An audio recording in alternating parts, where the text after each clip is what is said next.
سلامونه. دا اعزاز یو پښتون ته حاصل دی چې په آوټر سپیس کې یا په خلا کې په لومړي ځل د قرآن مجید تلاوت کړی دی او پښتو څلورمه ژبه ده چې په آوټر سپیس کې یا په خلا کې ویلې شوې ده. دا په اګست 1988 کې عبدالاحد مومند چې د افغان ایرفورس حصه د میر سپیس سټیشن نه الوته و 3 کسو ټیم و 2 رشچنز او یو عبدالاحد مومند چې په افغان ایرفورس کې پایلټ وو.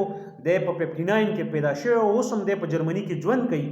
د نه صرف فضا ته یا آوټر سپیس ته خلا ته سفر کړی دی بلکې د دې ترڅنګ یې هلته د قرآن مجید تلاوت هم کړی دی او پښتو څلورمه ژبه ده چې دا په خلا کې ویلې شوې ده. د دې نه مخکې عربي، انګریزي او روسي ویلې شوي دي په خلا کې یا په آوټر سپیس کې. او بله خبره دا ده چې دا د روس په مدد باندې دغه سویت د افغانستان کې د سویت یونین موجودګي، د روس موجودګي او په دغه وخت کې په 88 کې او ډېره زیاته وه او باقاعده سټریټیجک پارټنرشپ هم وو. نو دا یو سمبولیک غوندې چکر و چې عبدالاحد مومند له میر سپیس سټیشن ورکړی و. عبدالاحد مومند پایلټ وو، د کابل د پولیټیکنیک انسټیټیوټ نه فارغ وو. د نه صرف د خلا نه د پریزیډنټ نجیب سره خبرې کړې وي، یعنې د صدر نجیب سره خبرې کړې وي، بلکې د دې ترڅنګ د خپلې مور سره هم خبرې کړې وي او د موجوده د حاصل معلوماتو مطابق د قرآن مجید تلاوت هم کړی و. او دا څلورم مسلمانو چې د خلا ته ختلی و. د ده نه مخکې سلطان بن سلمان السعود دا لومړی مسلمانو چې خلا ته ختلی و، آوټر سپیس ته تللی و. محمد فارس دا دویم او موسی منځروف چې کوم و نو دا دریم مسلمانو او عبدالاحد مومند څلورم مسلمانو او څلورمه پښتو ژبه وه چې په سپیس کې ویلې شوې وه او قرآن مجید تلاوت. راځم دې خبرې لا چې دا په کوم تاریخ کې تللی و. نو دا د میر سپیس سټیشن نه تللی و 1988 یعنې په 1988 کې.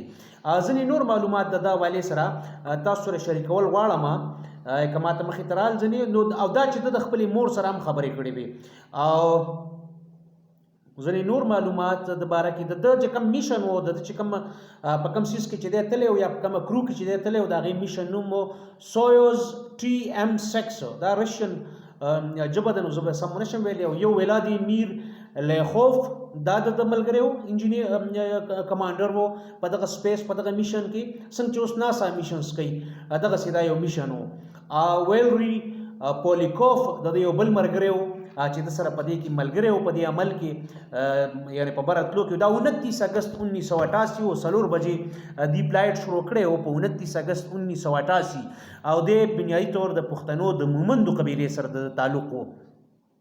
بیا بل وخت به انشاءالله په دې کې ډېرې خبرې دي د دې میشن پوره جزئیات دي په انټرنیټ باندې موجود دي. خو بیا هم ما ته پکې د دلچسپۍ دا موضوع ښکاره شوه چې پښتو په خلا کې ویلې شوې ده یوه، بل د قرآن مجید تلاوت کړی دی، بل څلورم مسلمان چې و نو هغه افغان و چې فضا ته تللی دی د روس په مدد باندې.